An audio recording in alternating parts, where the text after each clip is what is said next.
The music throbbed through the dimly lit bar, vibrating against my skin like an unwelcome touch. Sweat clung to the back of my neck as I navigated through the crowd, balancing a tray of empty glasses that clinked with every careful step. My feet ached in the second-hand heels I'd bought from a thrift shop, the only pair I owned that looked nice enough for this upscale establishment. "Table 7 needs another round," Marco barked as I approached the bar, not bothering to look up from the drinks he was mixing.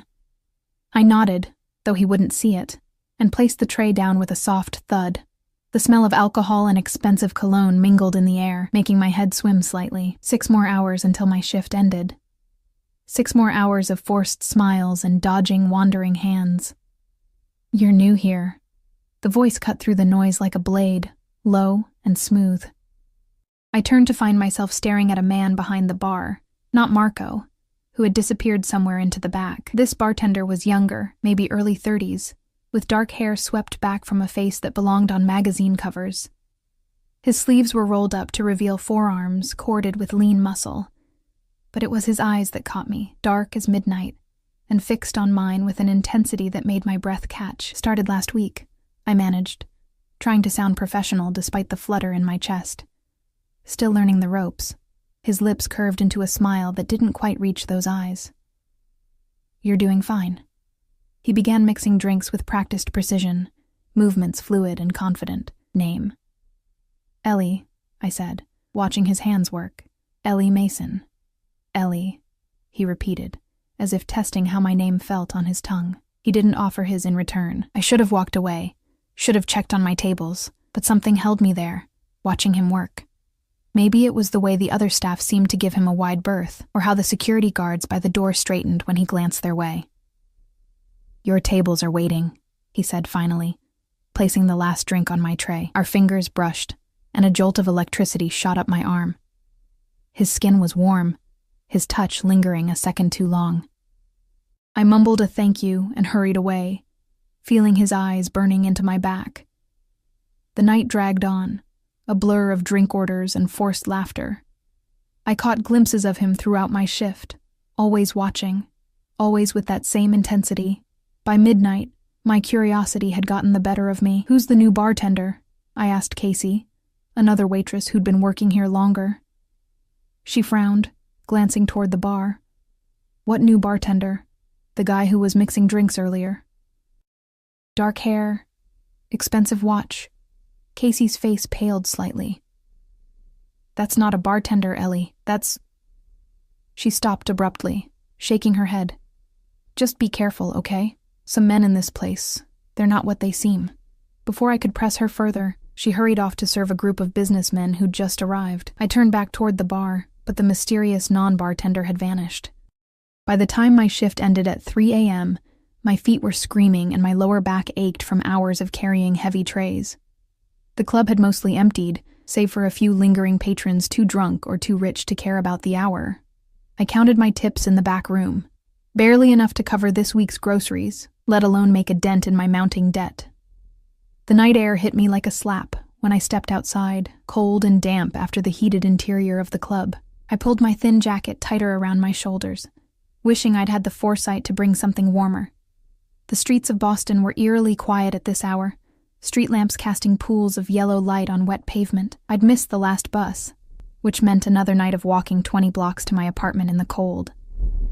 I hadn't gone more than a block when I heard footsteps behind me. Quick, purposeful. My heart rate spiked as I quickened my pace, clutching my purse closer. The city could be dangerous at this hour, especially for women walking alone. The footsteps accelerated. "Hey, wait up!" I recognized the voice instantly. Jimmy, one of our regulars. He spent most nights hitting on the waitresses and over-tipping when drunk. Tonight, he'd been particularly persistent, leaving his number on a napkin that I'd promptly thrown away. "I'm tired, Jimmy. Go home," I called over my shoulder, not slowing down. "Come on, just one drink. I know a place that's still open." His words slurred together, and I could smell the whiskey on his breath even from several feet away.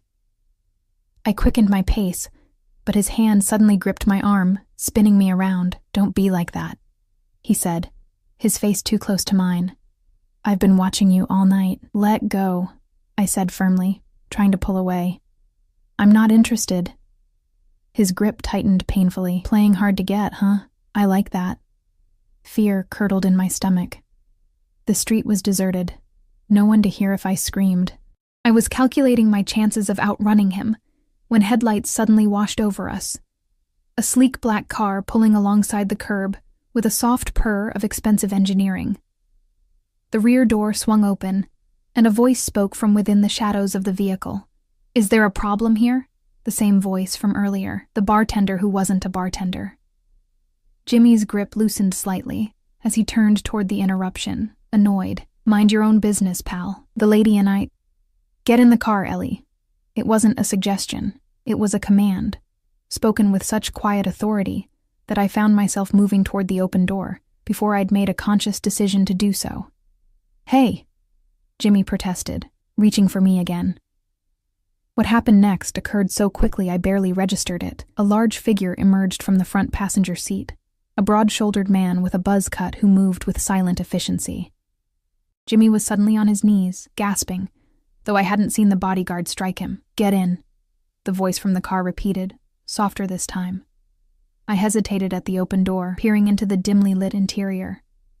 The mysterious man from the bar sat inside, his features half hidden in shadow. Common sense screamed at me to run, that getting into strange cars with unknown men was exactly how women ended up on missing persons posters.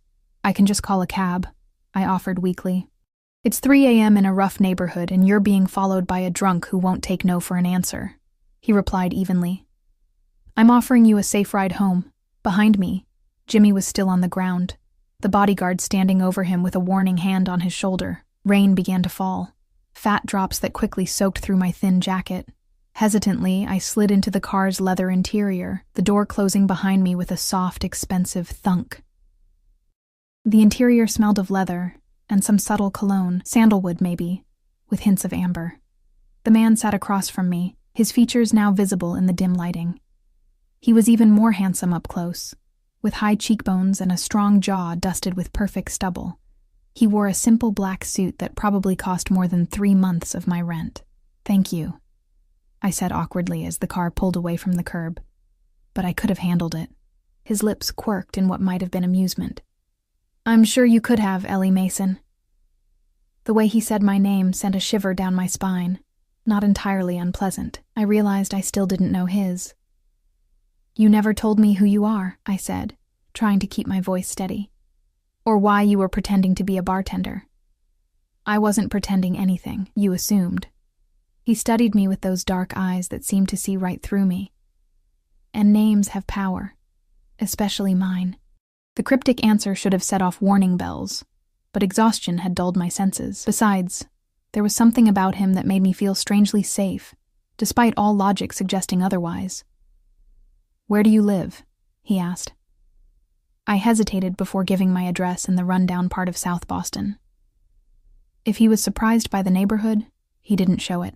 He simply nodded and pressed a button to speak to the driver. So, I ventured after a moment of silence, do you often give rides to random waitresses, Mr. Adriano? He offered finally. And no, I don't. Then why me? His gaze was penetrating, as if he were trying to solve a puzzle. You remind me of someone. Before I could ask who, the car slowed to a stop outside my apartment building, a dilapidated structure with peeling paint and security bars on the windows. Embarrassment washed over me as I imagined how it must look through his eyes. Thank you for the ride, I said quickly, reaching for the door handle. Wait. He pulled out a business card, plain white with just a phone number embossed in black. If you ever need anything, I took it hesitantly.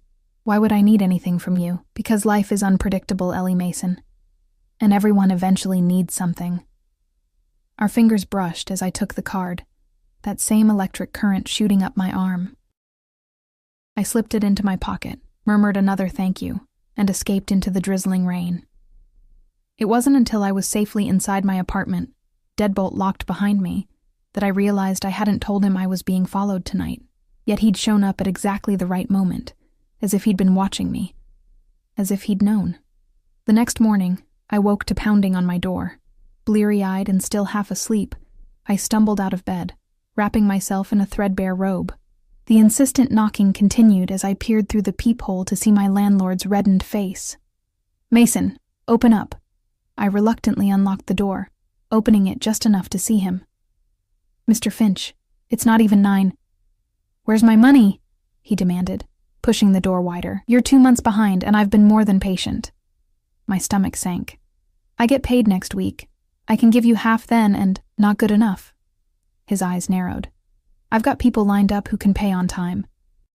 Either you have the full amount by tomorrow, or you're out. But that's not legal.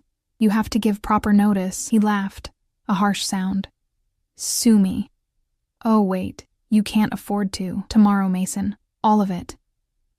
The door slammed behind him, leaving me standing in the middle of my tiny apartment, panic rising in my throat. $6,000 by tomorrow. Impossible. I'd been struggling since losing my job at the accounting firm 3 months ago, after I'd reported my boss for cooking the books. They'd fired me instead of him, and I'd been blacklisted from every legitimate financial job in the city since. The bartending gig barely covered food and utilities. My savings were depleted, and my credit cards maxed out. I sank onto my second-hand couch, head in my hands, trying to think of a solution that didn't involve calling my ex-boyfriend Danny.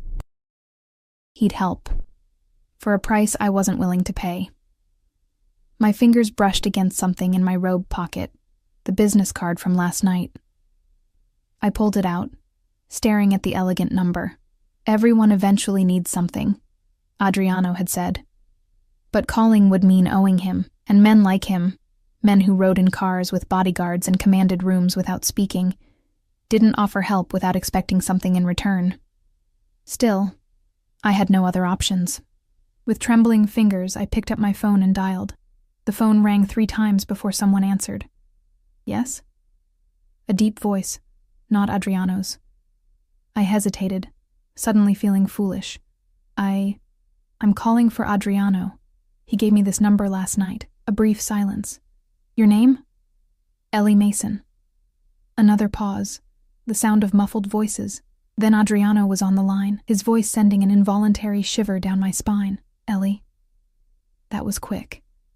I swallowed hard, pride warring with desperation. I wouldn't call if I had other options, I know. Something in his tone suggested he knew exactly why I was calling.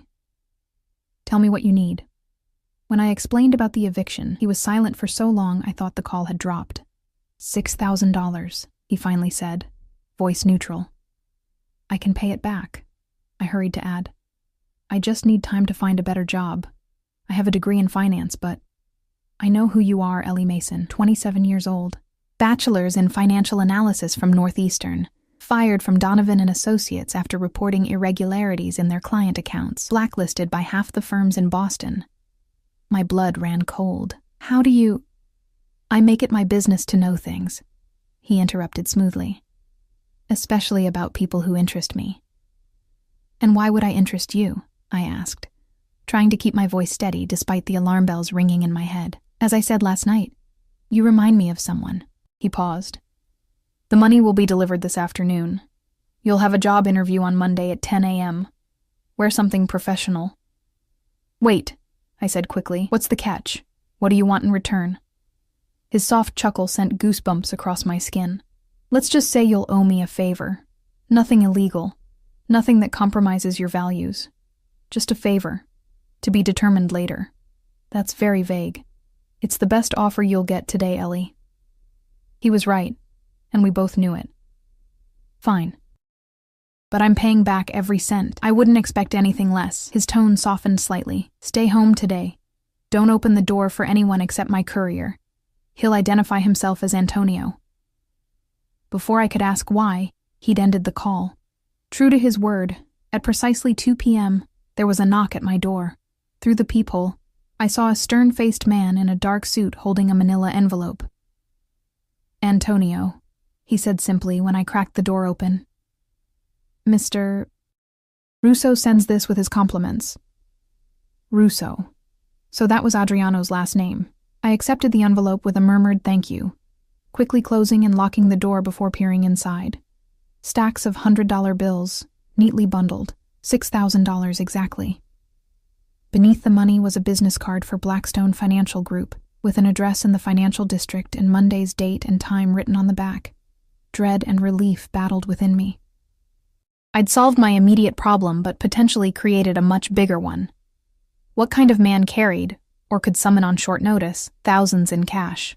What kind of favor would he eventually demand? And most importantly, who was Adriano Russo, really? I spent the weekend alternating between anxiety and desperate internet searches. There was surprisingly little about any Adriano Russo in Boston.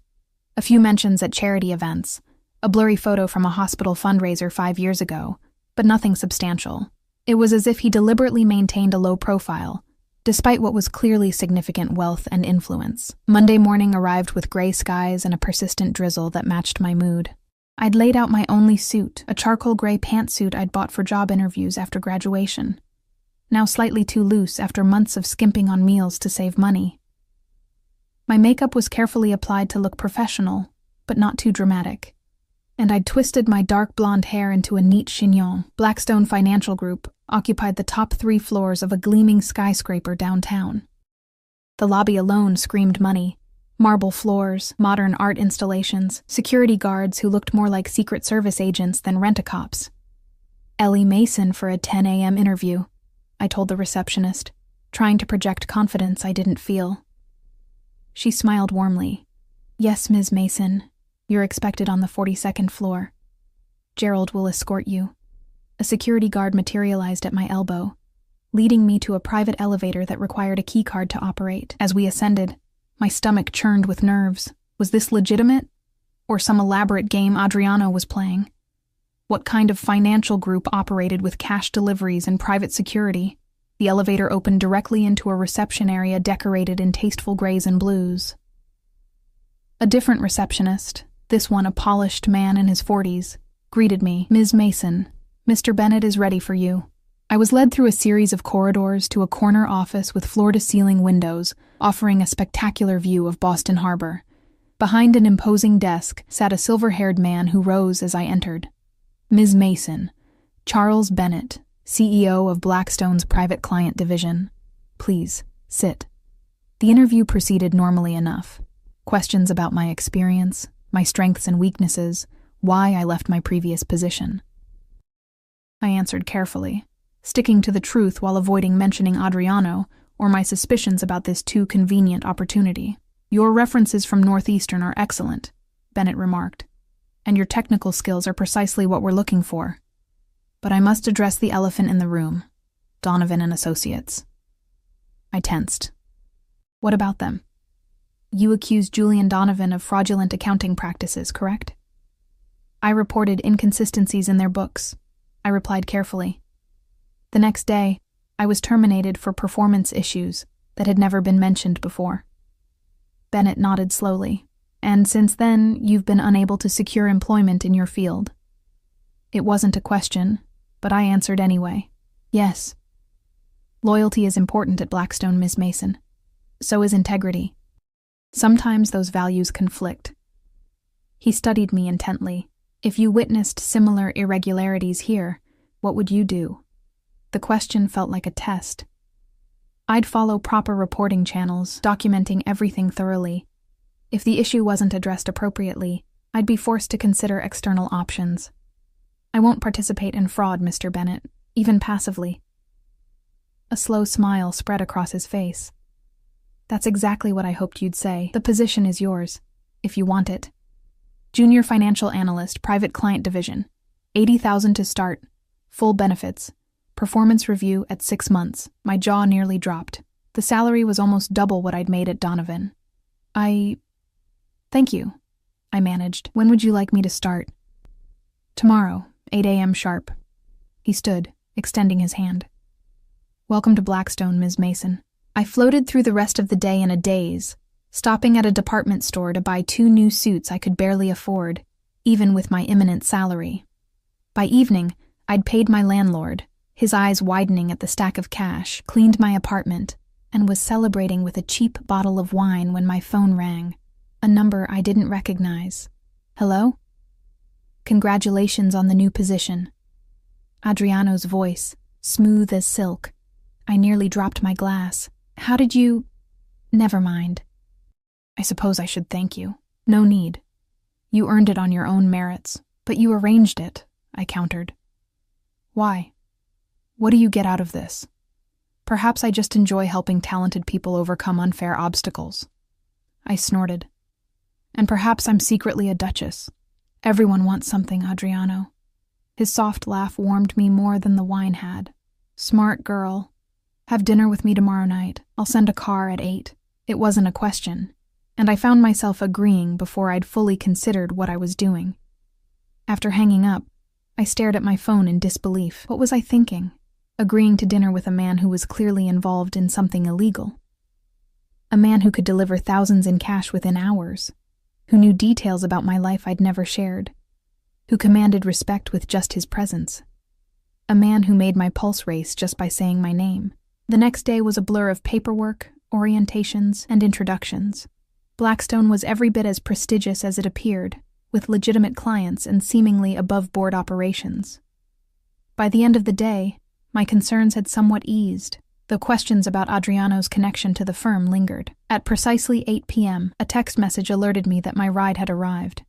The same sleek black car waited outside, the same silent driver holding the door. This time the car was empty, but a small box sat on the leather seat. Inside was a delicate silver bracelet with a single charm, a key. A card beneath it read, "To New Beginnings. A." The car took me to an exclusive restaurant on the waterfront, the kind with no visible signage and no prices on the menu. The maitre d' greeted me by name, escorting me through the dimly lit space to a private room in the back. Adriano rose as I entered, looking devastatingly handsome in a tailored charcoal suit that emphasized his broad shoulders and lean physique. Ellie. He took my hand, pressing his lips to my knuckles in an old-world gesture that should have seemed affected but somehow wasn't. "You look lovely." I was acutely aware of my department store suit and the simple bracelet that was probably the most expensive piece of jewelry I'd ever worn. "Thank you for the gift. It's beautiful, but you're uncomfortable accepting it," he finished, pulling out my chair. "It's just a bracelet, Ellie, not a collar." The choice of words sent a strange thrill through me. Still, it seems excessive for a man I barely know. His dark eyes glittered in the candlelight. "Then let's remedy that. Over dinner. Exquisite courses paired with wines I couldn't pronounce. Adriano told me about growing up in North Boston, the son of Italian immigrants. He spoke of his father's small import business, his mother's legendary Sunday dinners, his own scholarship to Harvard Business School. Nothing that explained his obvious wealth and power. Nothing about his current business ventures. When I tried to steer the conversation in that direction, he expertly deflected. "Enough about me," he said, topping off my wine glass. "Tell me more about the job. Is it what you hoped for?" I described my first day, the people I'd met, the projects I'd been assigned. "It's legitimate," I concluded, watching him carefully. "A real position with real responsibilities. Did you expect otherwise? I don't know what to expect from you, Adriano. You appear in my life like some fairy godfather. Solve my problems with a wave of your hand, and ask for nothing concrete in return. People don't do that without ulterior motives." He leaned forward, his gaze intense. "What if my motive is simply you, Ellie?" "Then you're either lying or crazy," I replied bluntly. "Men like you don't pursue women like me without reason." "Men like me?" One eyebrow arched. "And what kind of man am I, exactly?" I hesitated, then decided honesty was my best approach. Powerful, dangerous, connected, the kind who solves problems with cash deliveries and has drivers who double as bodyguards. The kind who can make a prestigious financial firm hire someone who's been blacklisted throughout the industry. A smile played at his lips. "And yet you're here, having dinner with this dangerous man." "Curiosity," I said, "and gratitude. You did help me, whatever your reasons. Perhaps I just saw something in you worth saving." The intensity in his gaze made my cheeks flush. I changed the subject, asking about the restaurant, the wine, anything to break the tension building between us. He allowed it, though his knowing smile suggested he was well aware of my discomfort. By the time dessert arrived, a decadent chocolate creation I was too full to do justice, I'd had enough wine to lower my guard slightly. When Adriano asked about my family, I found myself telling him about growing up in a small town outside Providence, my father's early death, my mother's struggle with depression that eventually led to her suicide during my sophomore year of college. "I'm sorry," he said, and the genuine compassion in his voice nearly undid me. "That explains a lot about you." "What does it explain?" "Your resilience, your determination to stand on your own." His fingers brushed mine across the table. "Your reluctance to trust." Something in his touch, combined with the wine and the emotional conversation, made me bold. "Who do you remind me of, Adriano? You said I reminded you of someone. Who?" A shadow crossed his face. "My sister, Sophia. She had your same spirit, your determination." I caught the past tense. "What happened to her?" "She died." His voice was flat. "Car accident 12 years ago." "I'm sorry." I echoed his earlier sentiment, turning my hand to squeeze his. "How old was she?" 22. Just finished college." His eyes met mine, filled with an emotion I couldn't name. "She would have been about your age now."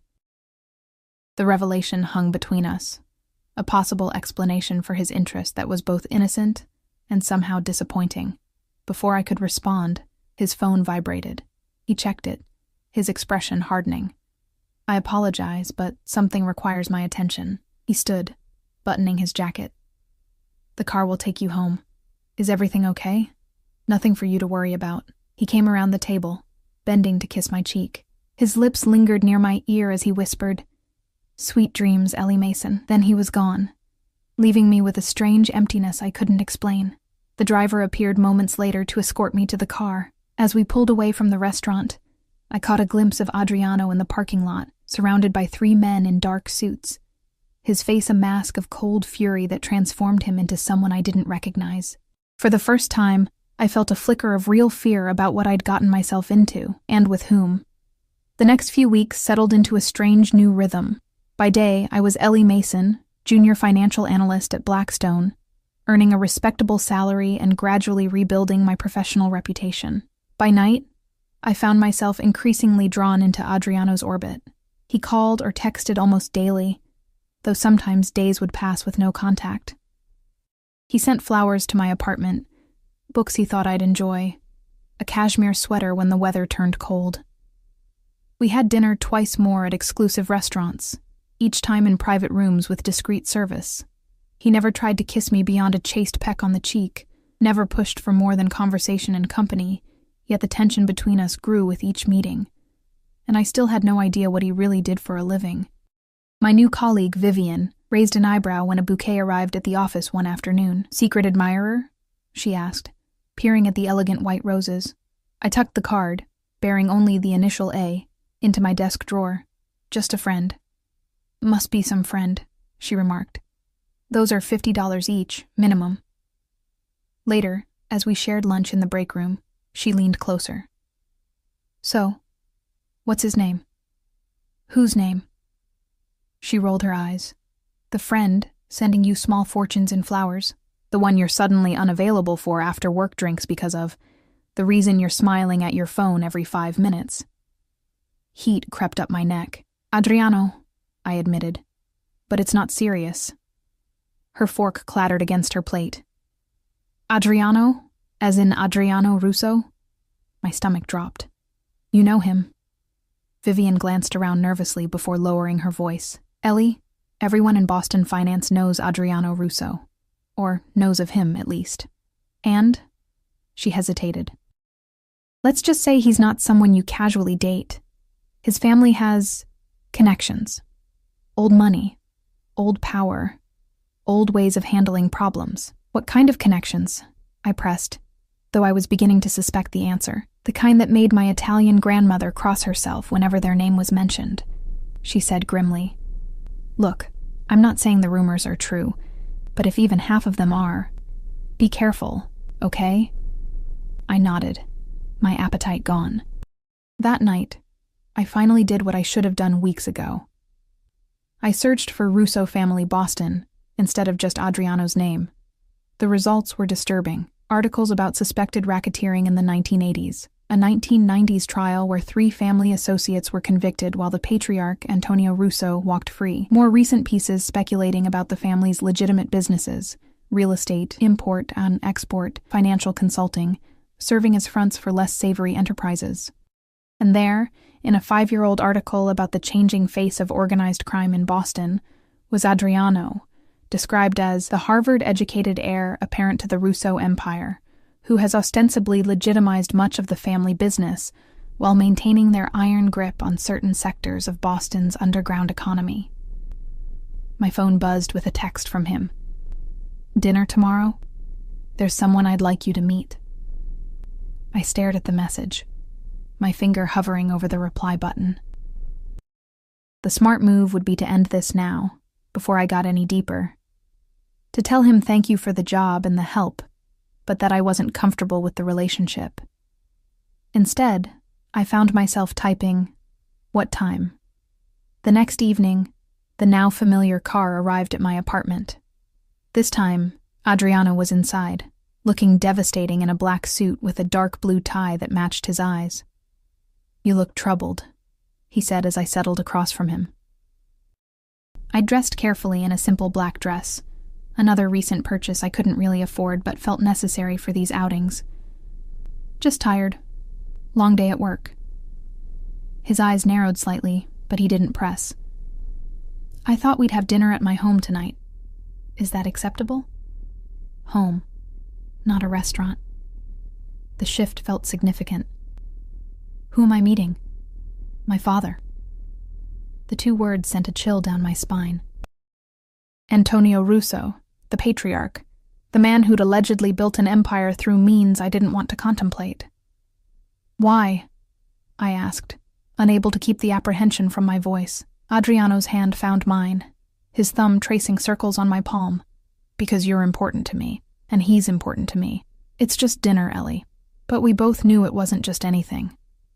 Meeting his father meant this, whatever this was, had progressed to something more serious. Something with implications I wasn't sure I was ready to face. The car wound through the city and into the affluent suburbs, eventually turning onto a private road that led to an imposing stone mansion set back behind ornate iron gates. Security cameras tracked our progress up the long driveway, and I glimpsed men patrolling the grounds with what looked suspiciously like concealed weapons. "Home sweet home?" I asked, trying to mask my nervousness with humor. Adriano's lips quirked.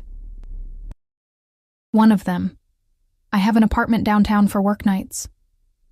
The house was as impressive inside as out. Soaring ceilings, marble floors, priceless artwork. A butler took my coat, and a maid appeared with a tray of champagne flutes. Adriano guided me through the grand foyer with a hand at the small of my back, the warmth of his touch both reassuring and unsettling. We entered a formal living room where an elderly man sat in a leather wingback chair. Despite his age, he had to be in his late 70s, Antonio Russo exuded strength and authority. His silver hair was impeccably styled, his suit custom-tailored to his still-fit frame. He rose as we entered, dark eyes, so like his son's, assessing me with calculated interest. "So, this is the girl," he said, his accent more pronounced than Adriano's. "Come closer. Let me look at you." I stepped forward, fighting the urge to curtsy or bow. His scrutiny was palpable as he circled me slowly. "Beautiful," he pronounced finally. "Smart, too, from what my son tells me. And brave, to stand up to those thieves at Donovan." "Thank you, sir," I managed, unsure how else to respond. He waved a hand. "Call me Antonio. We don't stand on ceremony in this family." His emphasis on the word family sent a tremor through me. "Sit, both of you. Dinner will be served shortly." We settled onto an antique sofa. Adriano's arm draped casually across the back, his fingers just brushing my shoulder. The touch felt possessive, as did the way his father watched us. "Adriano tells me you're an orphan," Antonio said bluntly. "Father," Adriano warned, his body tensing beside me. "It's fine," I assured him before turning to Antonio. "Yes, my parents are both deceased. My father when I was young, my mother in college." Antonio nodded sympathetically. "Family is everything, Ms. Mason, everything. When we lose our blood ties, we must create new ones, yes? I suppose." I agreed cautiously. Adriano has been alone too long, focused on business, always business. He fixed his son with a pointed look, 34 years old, and what does he have to show for it? Money, power, respect, yes, but no wife, no children to carry on our name. I shifted uncomfortably, feeling caught in a conversation that had clearly been ongoing long before I entered the picture. Perhaps we could discuss something else, Adriano suggested tightly. Antonio ignored him. You're what, 27? Still young enough to give him strong sons.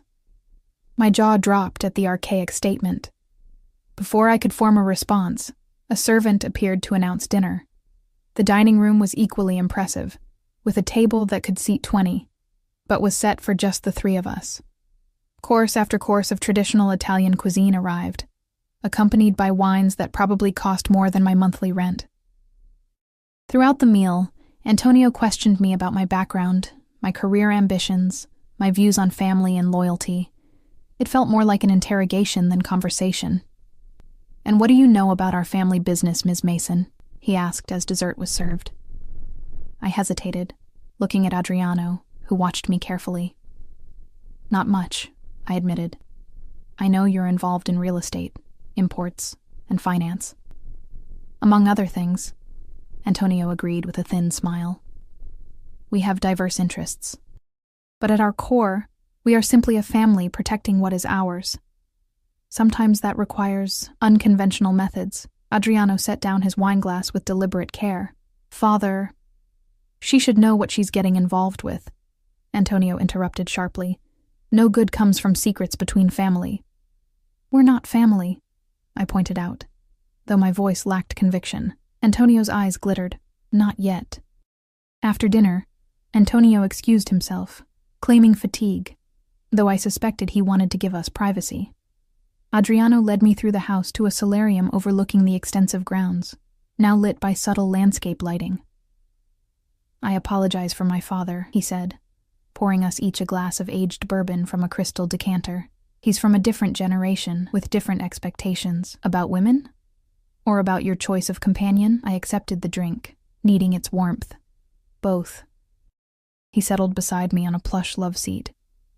Though he's right about one thing, I have been alone too long. I took a long sip, savoring the burn. Adriano, I need to ask you something, and I need you to be honest. His expression grew guarded. Ask. The Russo family, your father, you... I struggled to find the right words. Are you connected to organized crime? He didn't answer immediately, swirling the amber liquid in his glass. That's a complicated question. It shouldn't be, I countered. Either you are or you aren't. My grandfather came to this country with nothing, he began slowly.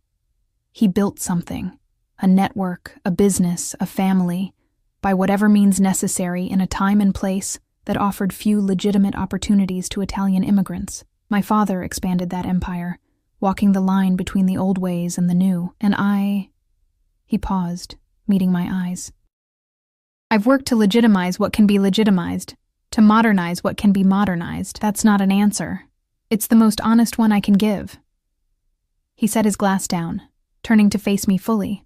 My family has power in this city, Ellie. That power comes with responsibilities, expectations, and yes, complications. But I've never killed anyone. I don't deal drugs or run prostitution rings. I don't extort innocent businesses. But you have people who do those things for you, I guessed. His jaw tightened. I protect what's mine. Sometimes that requires force, or the threat of it. And what am I to you? Another acquisition to protect? A broodmare for your dynasty, as your father implied? Anger flashed in his eyes. Is that what you think?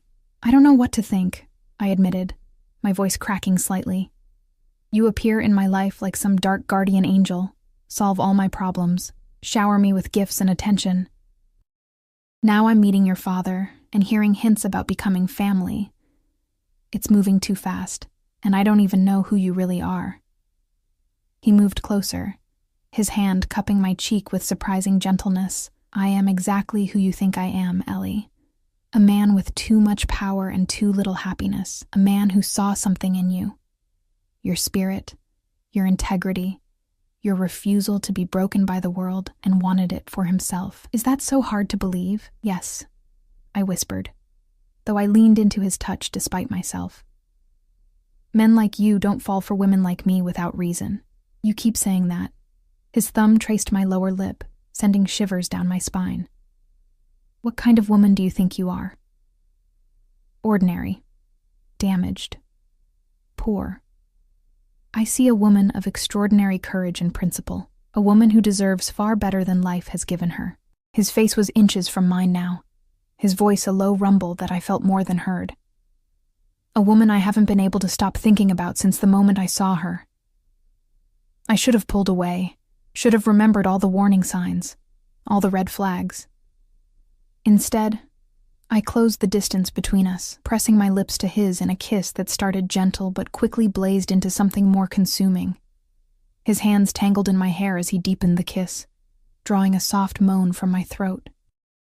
Mine found their way inside his jacket, feeling the solid warmth of him through his shirt. There was nothing tentative in the way he kissed. It was possessive, demanding, yet somehow still asking permission with every touch. When we finally broke apart, both breathing heavily, his eyes had darkened with desire. "Stay with me tonight," he murmured against my lips. Reality came crashing back.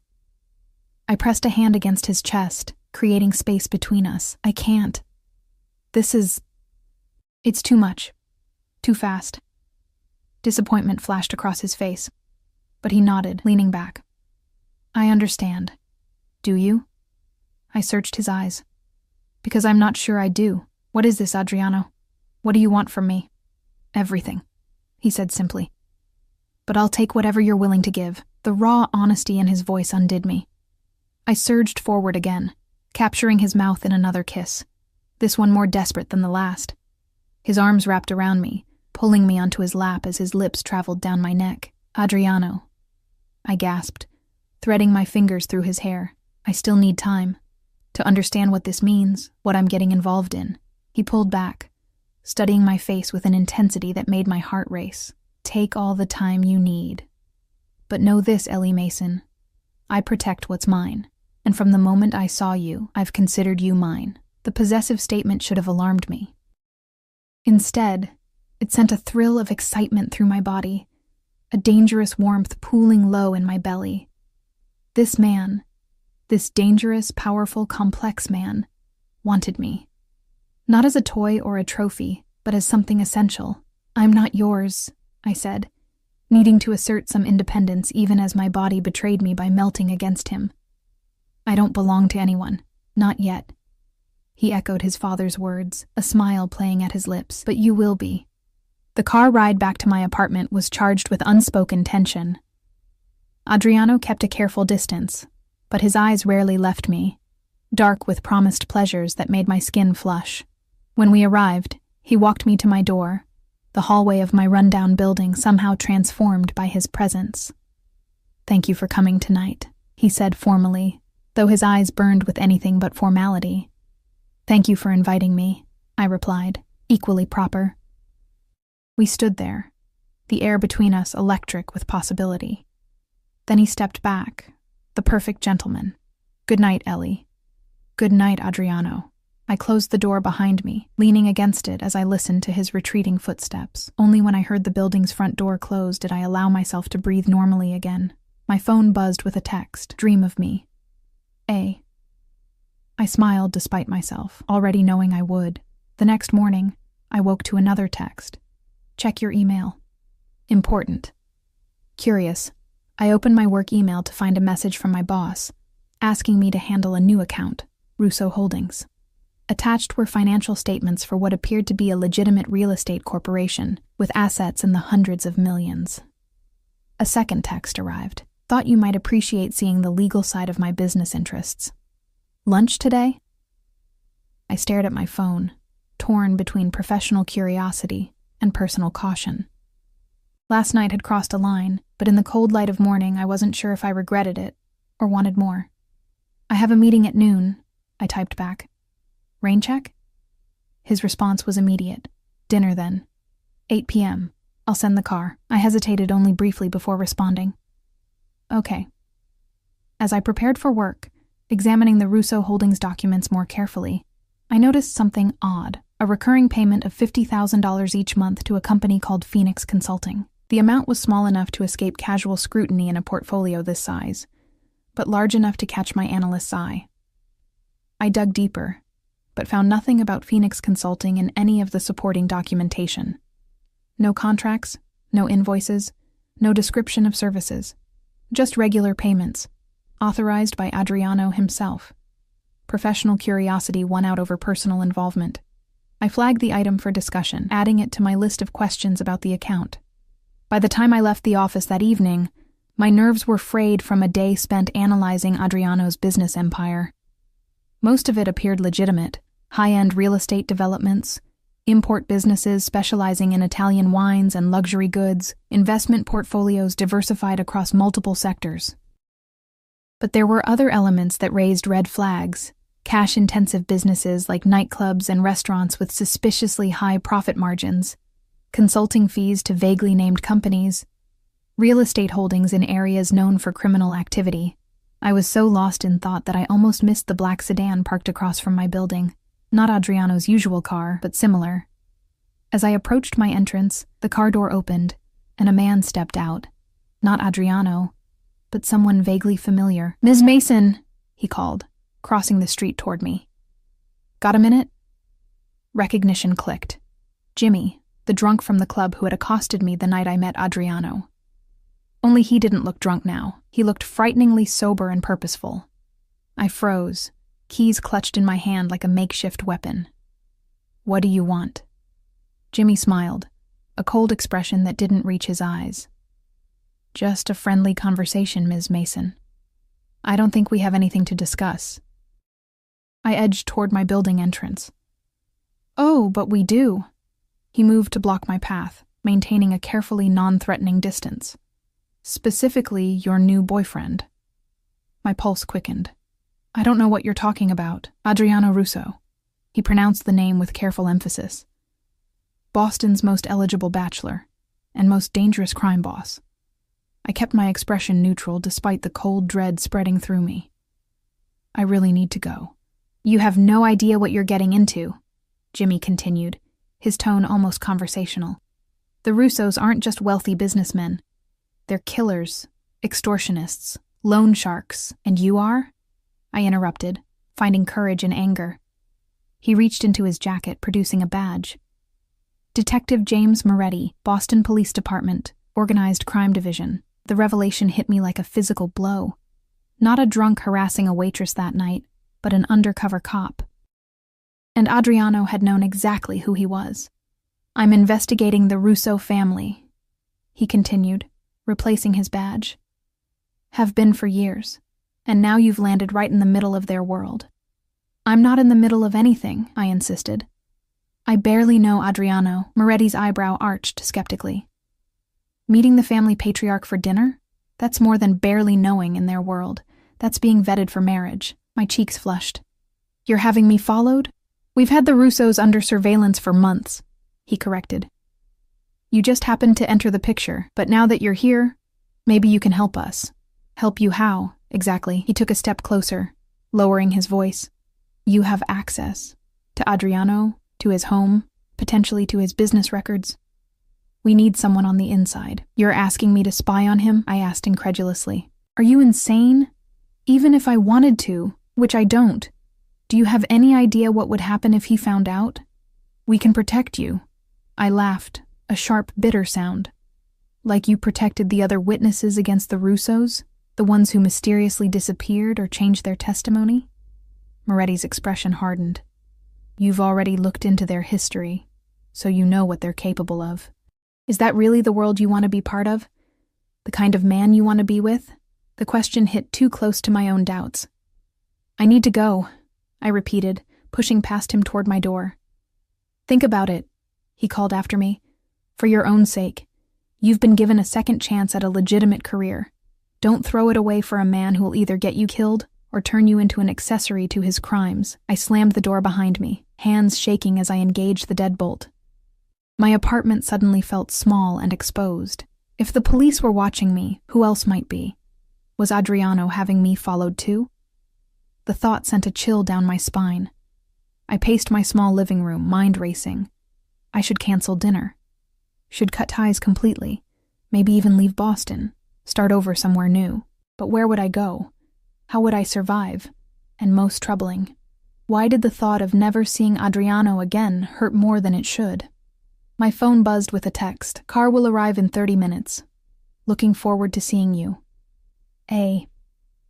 I stared at the screen, paralyzed with indecision. Then, almost mechanically, I moved to the bathroom to shower and prepare, as if my body had made the decision my mind couldn't.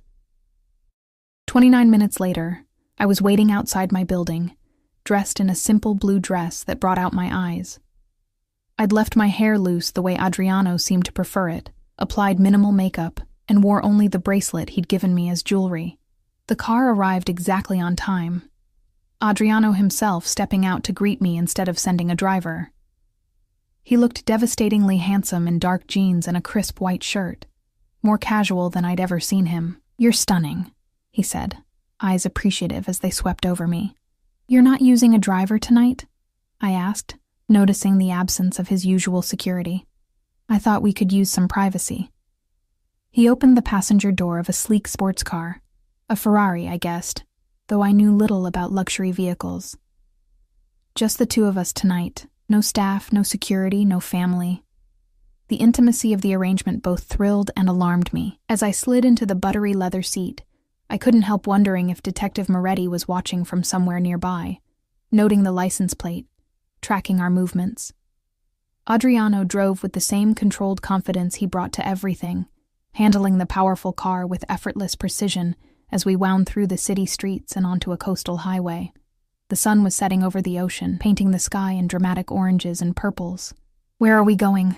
I finally asked, breaking the comfortable silence. "My place by the sea," he replied, reaching over to take my hand.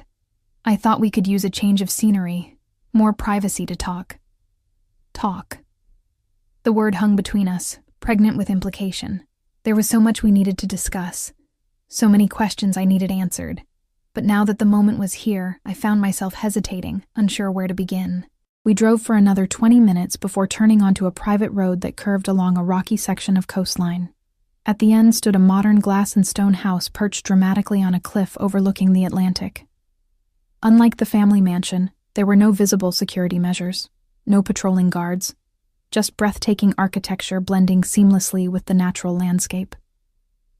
"This is yours?" I asked, as he parked in a 3-car garage already housing 2 other luxury vehicles. "One of my personal properties," he confirmed, "not connected to the family business." The distinction seemed important to him. As we entered through a sleek kitchen with state-of-the-art appliances, I noted the lived-in touches that suggested he spent significant time here: coffee mugs hanging from hooks, a worn paperback on the counter, comfortable-looking furniture arranged to maximize the ocean view visible through floor-to-ceiling windows. "Wine?" he offered, opening a hidden panel to reveal a temperature-controlled wine room. "Please." I needed liquid courage for what was to come. He selected a bottle, opening it with practiced ease before pouring 2 glasses. "Hungry? I thought we could cook together rather than going out." The domesticity of the suggestion caught me off guard. "You cook?" A genuine smile lit his face. "My mother insisted all her children learn. Said no child of hers would starve if left alone for a week." The image of young Adriano learning to cook at his mother's side was oddly endearing, humanizing a man I'd begun to mythologize. "What are we making?" "Seafood linguine. Simple but elegant." He handed me a glass before leading me to a massive kitchen island. "You can chop herbs while I deal with the shellfish." For the next half hour, we worked side by side in companionable silence, the rhythm of cooking creating a false sense of normalcy. I found myself relaxing despite my earlier fears, seduced by the intimacy of shared tasks and the second glass of wine Adriano poured when my first emptied.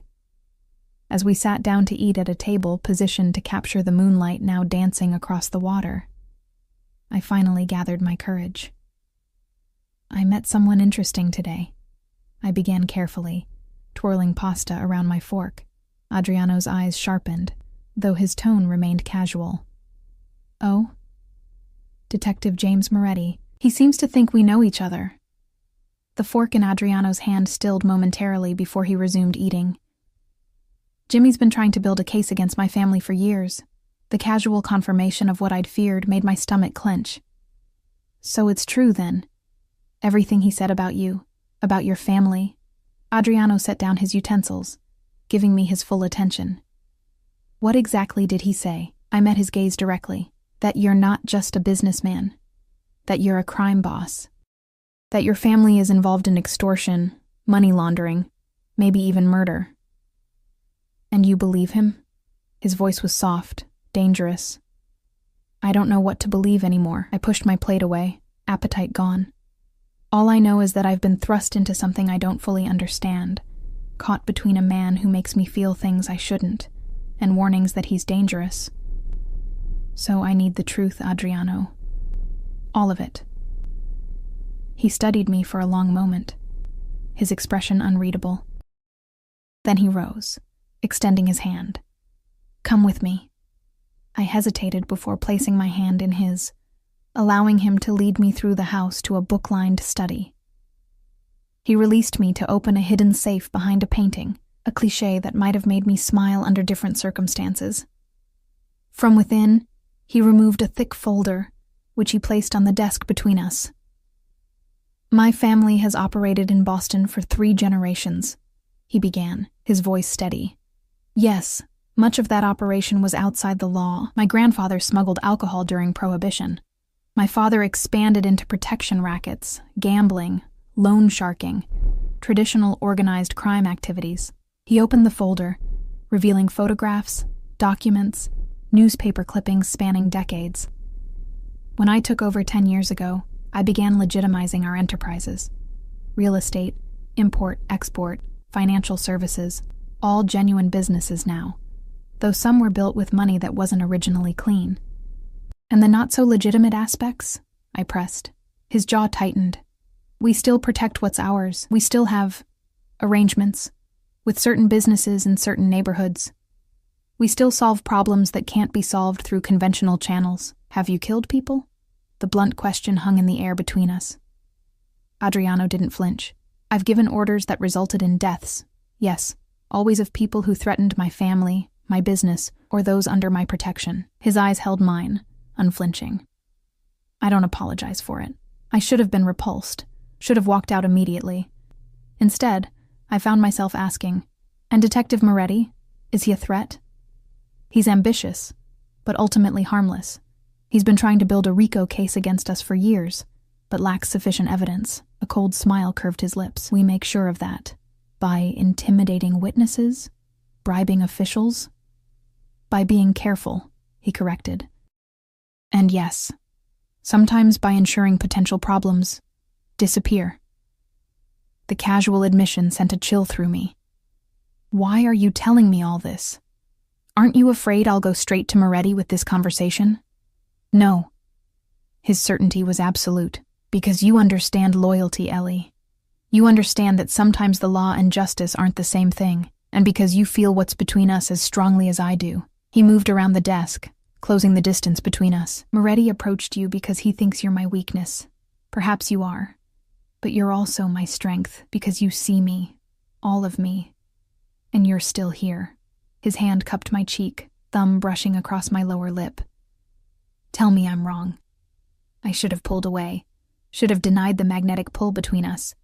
Should have remembered who and what he was. Instead, I surged forward, capturing his mouth in a desperate kiss that held all my confusion, all my fear, and all my undeniable desire. He responded instantly, arms wrapping around me as he backed me against the bookshelf, his body pressing into mine with delicious pressure. Tell me to stop, he murmured against my neck, hands sliding down to grip my hips. If this isn't what you want, if I'm not what you want, tell me now. I can't, I gasped as his teeth grazed my pulse point. God help me, I can't. With a growl, he lifted me, my legs wrapping instinctively around his waist as he carried me from the study. We barely made it to the bedroom, shedding clothes between desperate kisses and whispered confessions.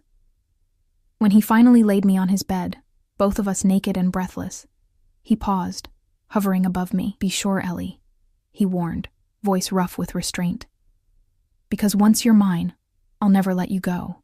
The possessiveness in his words should have frightened me. Instead, it ignited something primal within me. A desire to be claimed, to belong, to surrender to the overwhelming force that was Adriano Russo. "I'm sure," I whispered, pulling him down to me. Hours later, I lay curled against his chest, his fingers tracing lazy patterns on my bare shoulder, my body pleasantly sore from our lovemaking. Outside, moonlight silvered the waves crashing against the cliffs below, beautiful, powerful, dangerous, like the man beside me. "What happens now?" I asked softly, not wanting to break the peaceful moment, but needing to know. "Now you're mine," he replied simply, pressing a kiss to my temple. "And I protect what's mine. And Moretti? Don't worry about him." His voice hardened slightly. "He won't approach you again." The implication sent a ripple of unease through me. "Don't hurt him, Adriano. He's just doing his job. As long as he stays away from you, he has nothing to fear." His arm tightened around me possessively. "But he should know better than to touch what belongs to me." I propped myself up on an elbow, looking down at his beautiful face. "I don't belong to you." A slow smile spread across his lips. "Your body says otherwise." His hand slid down my bare back to cup my bottom. "As does the fact that you're still here, even knowing what you know." He was right, and we both knew it. Despite everything, the warnings, the revelations, the danger, I had made my choice. I had crossed a line that couldn't be uncrossed. "I need to keep my job," I said, changing topics slightly. "I need my own life, my own identity outside of this." I gestured between us. "Of course." He nodded seriously. "I admire your independence, your principles. I would never ask you to compromise them. And I need to know you won't use me to launder money or hide illegal activities." I held his gaze firmly. "I won't compromise my professional ethics even for you." Instead of anger, respect flashed in his eyes. "Agreed. Blackstone is legitimate, and your role there will remain above reproach." "I give you my word." "Your word as a crime boss?" I couldn't help the sardonic question. "My word as a man in love," he replied softly. The declaration stunned me into silence. Love? We'd known each other barely 2 months, yet as I searched his face, I saw nothing but sincerity in his dark eyes. "That's fast," I managed finally. "When you know, you know." He shrugged, seemingly untroubled by my lack of reciprocation. "My family has always loved deeply and instantly. It's both our greatest strength and our greatest weakness." I laid my head back on his chest, listening to the steady beat of his heart. "I need time, Adriano. This is all a lot to process. Take all the time you need." His fingers resumed their gentle exploration of my skin. "But sleep here tonight, with me."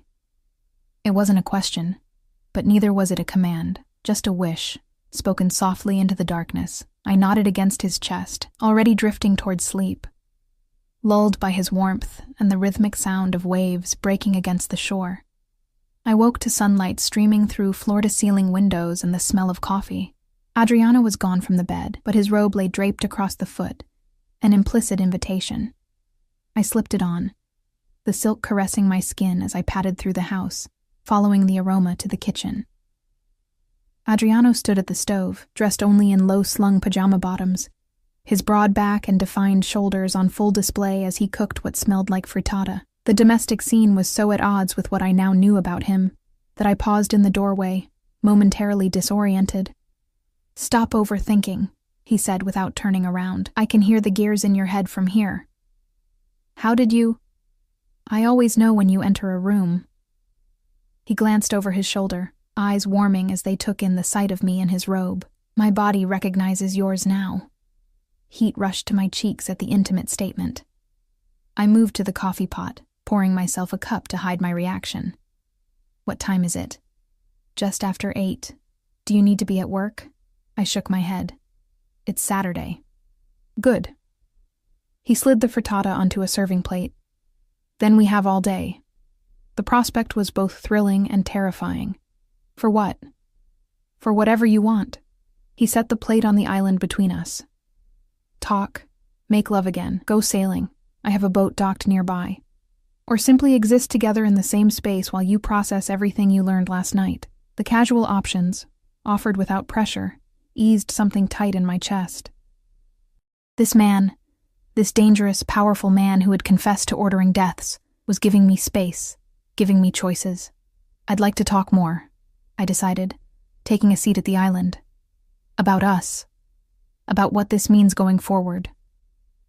He nodded, serving me a portion of the frittata before taking his own. Ask me anything.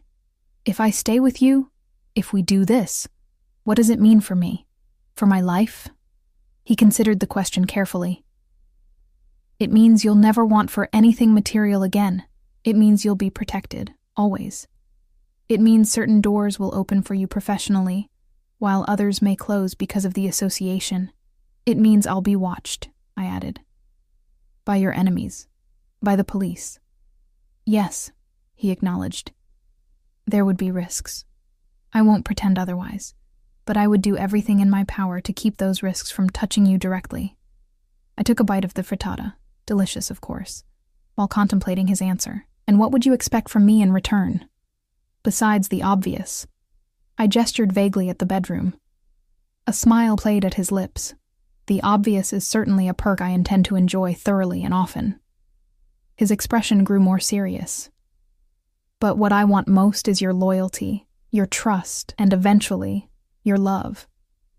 I don't expect you to participate in any aspect of my business that makes you uncomfortable. I don't expect you to compromise your principles.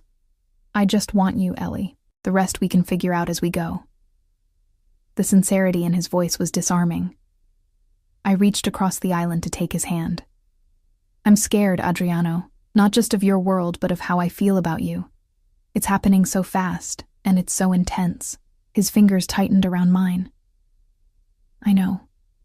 But that intensity, that's how you know it's real. We spent the day together, talking, swimming in his heated infinity pool, walking along the private beach below the house.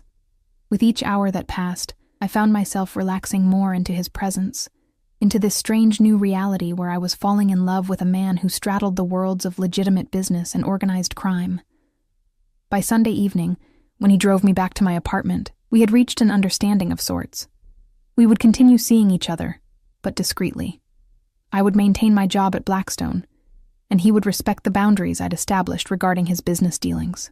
Most importantly, he promised not to overwhelm me with the speed and intensity that came naturally to him. I'll try to court you properly, he'd said with a wry smile as we stood at my door. Like a normal man would. You could never be normal, I'd replied, rising on tiptoes to kiss him goodbye. For the next 2 weeks, he kept his word. Flowers arrived at my apartment, not my office. We had dinner at out-of-the-way restaurants where we wouldn't be recognized. He called or texted daily but didn't smother me with constant attention. By all appearances, we were a normal couple in the early stages of dating, except for the armed driver who now picked me up and dropped me off at work each day. Except for the subtle security detail I occasionally glimpsed following me when I went shopping or met friends for coffee. Except for the way other people reacted when they saw us together. The nervous deference, the averted eyes, the hushed whispers. I was adapting to this new normal when Detective Moretti appeared again, waiting outside my building one evening as I returned from grocery shopping. Ms. Mason, he greeted me, falling into step beside me. We need to talk. I kept walking, heart pounding. I have nothing to say to you. Maybe not, but I have something to say to you. His voice was urgent.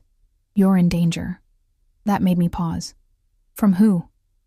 From the company you're keeping. He glanced around nervously. Look, I know you've gotten involved with Russo.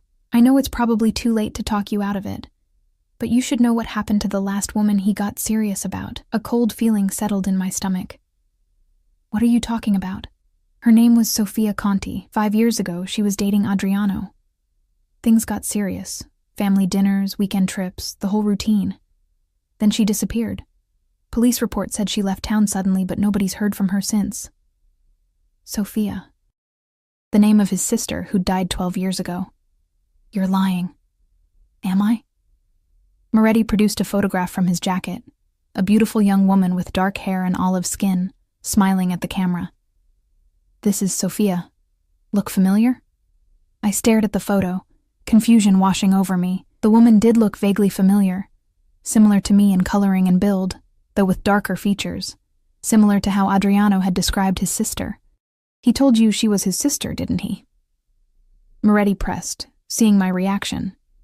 That's his pattern, Ellie. He finds women who remind him of Sophia, women he can control, women who need his help. Then when they get too close, when they learn too much, they vanish. That's ridiculous, I said. But my voice lacked conviction. If that were true, why hasn't he been arrested? Because he's careful. Because he has half the city in his pocket. Because no bodies have ever been found. Moretti's eyes were pleading now. I'm not asking you to wear a wire or testify against him. I'm just asking you to save yourself before it's too late. I pushed past him toward my building entrance. Leave me alone. Just ask him, Moretti called after me. Ask him about Sophia Conti. Watch his reaction. And if you ever need help, if you ever feel unsafe, call me. He pressed a card into my hand. Day or night? I slammed the door behind me, leaning against it as I tried to steady my breathing. My hands trembled as I set down my groceries and pulled out my phone. No messages from Adriano. He was in New York for business, not expected back until tomorrow. I stared at our last text exchange. Casual, affectionate, normal. Had it all been a lie? A sick game he played with vulnerable women who resembled a dead lover he'd renamed as his sister? I should call him. Demand answers. But what if Moretti was right? What if confronting Adriano put me in danger? I spent a restless night, alternating between absolute certainty that Moretti was lying to feed his obsession with bringing down the Russos, and gnawing doubt that made me question everything Adriano had told me.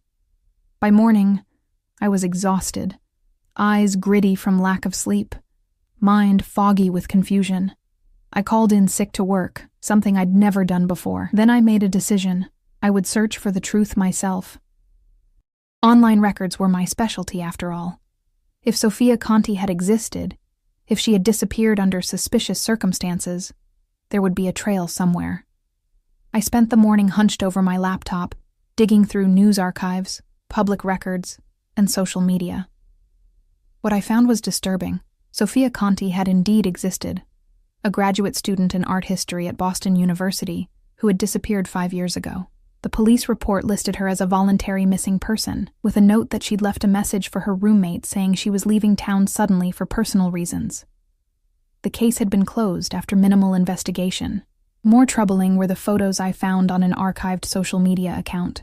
Sophia with friends at a gallery opening, Sophia on a boat, laughing at the camera. And one photo that made my blood run cold. Sophia at a charity gala, standing beside a younger Adriano, his arm draped possessively around her waist. Not his sister, his girlfriend. A girlfriend who looked disturbingly like me and who had vanished without a trace. I was still staring at the photo when my phone rang. Adriano. I let it go to voicemail, too shaken to speak to him. He texted immediately afterward. Back early from NY, coming to see you tonight. Miss you. A. Panic gripped me. I wasn't ready to face him, wasn't ready to confront what I'd learned. I needed time to think, to plan, to decide what to do. I texted back. Not feeling well. Took sick day. Can we rain check? His response was immediate. What's wrong? I'll bring soup and medicine. Be there in an hour. The thought of him in my apartment, where I couldn't escape, where evidence of my research was scattered across my laptop, terrified me. I typed quickly. No, just need to sleep. Call you tomorrow. 3 dots appeared as he typed, disappeared, then appeared again. Finally, something's wrong. Tell me. I stared at the screen, heart pounding. He knew me too well already. I tried for normalcy. Just a bad cold. Don't want to get you sick before your big meeting tomorrow. A long pause. Then, Ellie, you've never lied to me before. Don't start now. What's happened? My fingers hovered over the keyboard. Should I confront him? Ask about Sophia Conti? Demand explanations for the lies? Before I could decide, a knock sounded at my door. I froze. eyes darting to the security chain I'd thankfully engaged. Through the peephole, I saw Antonio, Adriano's courier. "Ms. Mason," he called through the door. "Mr. Russo sent me to check on you." "I'm fine," I called back, voice higher than normal. "Just sleeping. Please tell him I'll call tomorrow." A pause. "He'd like to speak with you directly, Ms. Mason." "He's concerned." My phone buzzed with another text. "Let Antonio in. Please. The control, the surveillance, the pressure. Suddenly it all felt suffocating. I'll call Adriano later," I insisted. "I need to rest now." More shuffling in the hallway, then Antonio's voice again, lower this time as he spoke into what I assumed was a phone. I couldn't make out the words. My own phone rang again. Adriano. This time I answered. "What's going on?" His voice was tense. "Why won't you let Antonio in?" "Because I don't want visitors right now," I said, striving for firmness despite my racing heart. "I told you I'm sick. You're lying." His tone was flat, certain. "Something's happened. Someone's spoken to you." The accuracy of his guess sent a chill down my spine. "Why would you think that?" "Because you've never shut me out before." A pause. "Was it Moretti? What did he tell you?" The direct question caught me off guard. "How did you—" "My security detail saw him approach you last night. They didn't intervene because you seemed to be handling it." His voice hardened. "What lies did he feed you, Ellie?" "Were they lies?" I countered, finding courage in anger. "He showed me a picture of Sofia Conti. Said she was your girlfriend, not your sister. Said she disappeared after getting too close to you." Silence. Then, very quietly, "Let me in, Ellie. Not Antonio. Me." "I'm downstairs." My heart lurched.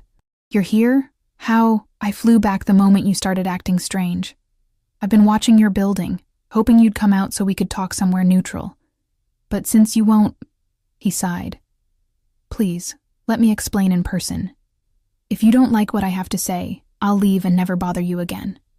I hesitated, weighing my options. If I refused, would he force his way in? If I agreed, was I putting myself in danger? But if he'd wanted to hurt me, he'd had plenty of opportunities already. "Fine," I said finally. "Come up." Minutes later, another knock at my door. Through the peephole, I saw Adriano. Hair slightly disheveled, eyes shadowed with what looked like genuine concern. I unbolted the door but left the chain engaged, opening it just enough to see him clearly. "Take your security and go home, Adriano. I'll talk to you alone, or not at all." He hesitated, then nodded, pulling out his phone to issue brief instructions. After a moment, he put the phone away. "They're gone. It's just me now." I closed the door to remove the chain, then reopened it fully, standing aside to let him enter. He stepped inside cautiously, as if entering a minefield. I noticed he wore casual clothes, jeans and a sweater, rather than his usual suit, and carried nothing but his phone. "You look terrible," he said softly, taking in my appearance. Unwashed hair, pale face, eyes red from crying and lack of sleep. "Yes. Well, finding out your boyfriend might be a murderer will do that to a girl." The words came out sharper than intended. He flinched, actual pain flashing across his features. "Can we sit, please?" I gestured toward the couch, taking the armchair across from it, maintaining distance between us. He sat forward, elbows on his knees, hands clasped. "Sofia Conti was my girlfriend 5 years ago," he began without preamble. "We met at a gallery opening. She was beautiful, passionate about art, completely unimpressed by my money or my name. I fell hard and fast." I remained silent, watching his face carefully. "She did resemble my sister somewhat. Same coloring, similar features. Maybe that attracted me initially, I don't know. But she wasn't a replacement for Sofia Russo. She was her own person, and I loved her for herself." "What happened to her?" I asked, voice barely above a whisper. Pain clouded his eyes. "She discovered things about my business, things I hadn't told her. She found documents in my office one night when I was out. When I came home, she confronted me, threatened to go to the police." My breath caught. And I begged her not to. Told her I loved her, that I was working to legitimize everything, that she just needed to give me time. His voice roughened with emotion. She agreed to think about it, said she needed a few days. The next morning, she was gone, left a note saying she couldn't live with what she knew, that she was leaving Boston and starting over somewhere new. Did you kill her? The blunt question hung in the air between us. No. His eyes met mine, unwavering. I loved her. I would never hurt her. Then where is she? I pressed. If she just left town, why has no one heard from her in 5 years? He looked down at his hands. Because I made it that way. What does that mean? It means I gave her what she asked for. A new life, far away from me and my world. He sighed heavily. She contacted me a week after she left. Said she was terrified, that she couldn't just disappear, that people would look for her. So I arranged things. New identity, new documentation, enough money to start over somewhere I wouldn't know about, so I could truthfully say I had no idea where she was. You expect me to believe that? I asked incredulously. That you just let her go, helped her vanish. After she threatened to expose you, I loved her. He repeated simply. And yes, I let her go, because sometimes if you truly love someone, you do what's best for them, even if it destroys you. The raw pain in his voice seemed genuine. But then, he'd be an expert at manipulation, wouldn't he? Prove it, I challenged. His eyebrow arched. How? Show me she's alive, that she's out there somewhere, living her new life. He shook his head. I can't. I told you. I arranged everything so that I wouldn't know her location or new identity. It was safer that way for both of us. Convenient, I muttered. It's the truth. He leaned forward, eyes intense. Ellie, I've never lied to you about who I am or what I've done. Yes, I told you Sophia was my sister because I wasn't ready to share the full story of what happened with Sophia Conti. That was wrong, and I'm sorry. But I did not hurt her. I would never hurt a woman I loved. And you love me? The question came out half skeptical, half hopeful, more than I thought possible. He answered without hesitation. Enough to let you walk away right now if that's what you want. Enough to disappear from your life completely, to ensure no one associated with me ever bothers you again. I studied his face, the genuine anguish in his eyes, the tension in his jaw, the way his hands gripped each other so tightly his knuckles had whitened. Everything in his posture, his expression, screamed sincerity.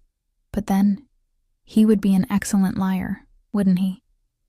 His entire life was built on secrets and deception. I need time, I said finally. Time to think. To decide if I can trust you. Relief flickered across his features. It wasn't a rejection. At least not yet. Take all the time you need. And space, I added. No security details. No surprise visits. No Antonio checking up on me. He hesitated, clearly uncomfortable with the idea of leaving me unprotected. Moretti could be dangerous, Ellie. He's obsessed with bringing down my family. He might try to use you. I can handle Moretti, I assured him. I just need normal for a little while. Adriano nodded slowly. 1 week. Give me your word you'll contact me if anything happens, if you feel threatened or unsafe in any way. And after a week, we talk again. Regardless of your decision. It was a reasonable request. Agreed. He stood, clearly reluctant to leave but respecting my wishes. At the door, he paused, turning back to me with naked vulnerability in his eyes. For what it's worth, I've never felt about anyone the way I feel about you, not even Sophia. Then he was gone, the door closing softly behind him. The week that followed was the longest of my life. I threw myself into work, stayed late at the office, kept my head down. No flowers arrived, no texts appeared on my phone. No black sedans followed me home. Adriano was honoring our agreement to the letter. I missed him with an intensity that shocked me. By day 5, I'd made my decision. I spent hours drafting and redrafting a text to him, trying to find the right words. In the end, I went with simplicity. I choose to believe you, not because I'm certain, but because I want to be with you enough to take the risk. But there need to be rules going forward. Complete honesty. No more half-truths. And I want proof Sophia Conti is alive. His response came within minutes. Dinner tonight? My place downtown. 8 p.m. I'll send a car, but only if you're comfortable. And Ellie, thank you for your faith in me. I won't betray it. I texted back a simple yes and spent the next few hours in a state of nervous anticipation, changing outfits 3 times before settling on a simple black dress that made me feel confident. When the car arrived, I was ready, resolve strengthening with each mile we drove. Adriano's downtown apartment occupied the entire top floor of a luxury high-rise, with panoramic views of the city through walls of glass. He opened the door himself, looking as nervous as I felt, dressed in dark slacks and a blue shirt that brought out the warmth in his olive skin. "You came," he said, relief evident in his voice. "I came," I confirmed, stepping inside. The apartment was minimalist but warm. Leather furniture, modern art, a state-of-the-art kitchen visible through an archway. On the dining table, dinner was already laid out, a simple meal of pasta and salad, 2 glasses of wine poured and waiting. "Before we eat," he said, leading me not to the table but to a sleek desk in the corner where a laptop sat open. "I have something to show you." He pulled out the chair for me, then leaned over to type a complex password. A folder opened, revealing a single video file. "This was delivered to me yesterday, through channels so secure even I don't know their origin. Watch." He clicked play, then stepped back, giving me space. On screen, a woman appeared. Older than in the photos I'd seen, her once dark hair now lighter. Cut in a different style, but unmistakably Sofia Conti. She held up a newspaper dated 3 days ago, then spoke. "I'm alive and well, living the life I chose. I asked for freedom, and Adriano gave it to me, at great personal cost to himself. Whatever you think of him, whatever you've heard, know this: he is a man of his word. He promised me safety and anonymity, and he's kept that promise for 5 years. I'm only breaking it now because he said someone important to him needs reassurance." She smiled sadly. "Be wiser than I was. If you love him, really love him, don't run. Stay and help him become the man he's trying to be." The video ended, the screen going black. I sat in stunned silence, processing what I'd just seen. It could be faked, of course. Technology made almost anything possible. But something in her eyes, in the specific details she'd mentioned, rang true. "How did you find her?" I asked finally. "I didn't." Adriano moved to stand beside me. "I put out word through trusted intermediaries that I needed proof of life. No location or identity revealed. This arrived yesterday. I don't know where she is, who she's become. I just know she's alive and apparently well." I rose from the chair, turning to face him. "And if I asked you to let me go, like you let her go? To give me a new identity, a new life somewhere far away?" Pain flashed across his features, but his voice remained steady. "I would do it, if that's what you truly wanted. And if I asked you to leave your family business? To walk away from all of it?" This time he hesitated. "I've been working toward that goal for years. Legitimizing what can be legitimized, distancing myself from the rest. But it's complicated, Ellie. There are obligations, responsibilities. To your family," I finished for him. "I understand that.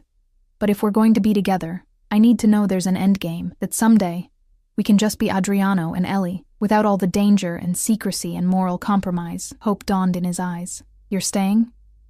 I stepped closer, resting my hands on his chest, feeling his heart race beneath my palm. "I'm staying, with conditions." "Name them," he said immediately. "Complete honesty between us. No more secrets, no more lies, even by omission." I held his gaze steadily. "I keep my job, my independence. You keep working toward legitimacy, with a clear timeline and plan. And..." I took a deep breath. "If we have children someday, they never become involved in anything illegal.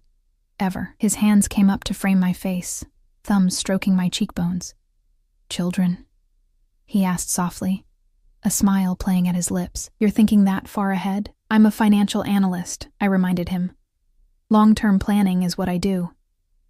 He laughed, the sound warming me from the inside out. "All your conditions are not only acceptable, but exactly what I want too. Especially the children part." "I'm serious, Adriano," I pressed. "This won't be easy. There will be times I'll question everything, times I'll be afraid. Times I'll wonder if I've made a terrible mistake, and I'll be there through all of it, proving to you every day that you haven't." His expression grew serious. "I love you, Ellie Mason. I've spent my life protecting and expanding what my family built, but none of it means anything without someone to share it with. Someone who sees me, all of me, and chooses to stay anyway." I rose on tiptoes, pressing my lips to his in a kiss that held all my lingering fears, all my cautious hope, and all the love I could no longer deny. "I choose you," I whispered against his mouth. "God help me, I choose you." His arms wrapped around me, lifting me off my feet as he deepened the kiss, pouring all his passion and promise into the connection between us. When we finally broke apart, both breathless, he rested his forehead against mine. "Thank you for giving me a chance to be the man you deserve," he murmured. "Thank you for being honest, even when the truth was ugly," I replied, hands linked behind his neck. We had dinner that night, eventually, talking and planning and dreaming until the city lights below us dimmed and the first hints of dawn appeared on the horizon. We spoke of a future where the Russo name meant legitimate business, philanthropy, respect earned through honest means. We acknowledged the challenges, the danger, the difficult road ahead. But as I drifted to sleep in his arms, I felt something I hadn't experienced since before my parents died, a sense of belonging, of safety, of home. I had kissed a man I thought was just a handsome bartender, only to discover he was a mafia boss with a complicated past and dangerous present, and somehow, against all logic and common sense, it turned out to be the best mistake I ever made. 3 years later, as I stand beside Adriano at the grand opening of the Russo Foundation for Children of Incarcerated Parents, our infant daughter sleeping peacefully against my shoulder, I know I made the right choice. The path hasn't been easy. There were investigations, threats from rival organizations, tense negotiations with law enforcement, but Adriano kept every promise. The illegal operations were systematically dismantled or transferred to others. The legitimate businesses flourished under his leadership and my financial guidance. We built something new together, something we can be proud of, something we can pass on to our daughter without shame. And sometimes, late at night, I think of Sofia Conti, living her new life somewhere far away. I hope she's happy. I hope she's found peace. But mostly, I'm selfishly grateful she ran, that she wasn't strong enough to stay and fight for the man she loved, because her loss became my gain, and I have no intention of ever letting go. "What are you thinking about?" Adriano asks, his arm sliding around my waist as the photographers finish taking pictures of the foundation's official opening. I lean into him, our daughter stirring slightly between us. About how sometimes the wrong kiss leads to exactly the right life. His smile, still capable of making my heart race after all this time, lights up his face. "I've never made a better mistake than letting you think I was just a bartender. And I've never made a better mistake than believing you," I reply, rising on tiptoes to kiss the man who transformed from a dangerous stranger